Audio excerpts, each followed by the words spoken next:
Pabutangan ni Mayor Nestor Archival ug mga pulis ang mga tunghaan kauban sa mga barangay tanod aron masiguro ang kaluwasan sa mga tinunan ug sa tanang mga personnel sa eskwelahan. Ang report ni Alan Domingo. Mihatag og direktiba si Mayor Nestor Archival sa Cebu City Police Office nga palihukon ang tanang presinto sa kapulisan sa dakbayan paghatag og kasiguruhan sa kaluwasan sa matunghaan. Apil sa gipatutukan sa mayor ang mga eskwelahan sa kabukiran diin pabutangan gyud og mga pulis uban ang mga barangay tanod. Butangan dyan natong pulis ang mga eskwelahan. Aside from the mga pulis, naagyod tayo mga barangay tanod na amo na silang structure nga ilang pag-abagan ang eskwelahan sa ilang pagbutang og mga tao. Dugang mando sa mayor ang pagtutok 24 oras sa bomb disposal unit nga diha-diha dayon makatubag kung adunay mga mutumaw nga threat alarm.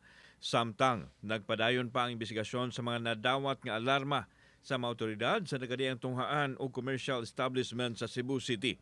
Nasuta nga hoax ra ang tanan. Hinoon, dunay natumbok nga naa sa likod niini sa inayawan apan. Minor de edad man ang nalambigit nga dili mamahimong pasakahan og kaso. Tanaw na to kung unsaon na to pag-treat ang mga minors. No? This is very fragile, critical nga ato ning pagabantayan nga nay balaod magud nagaprotektar sa mga batanon. Kauban si Cleofer Lumayag, ako si Alan Domingo. Balitang Bisdak.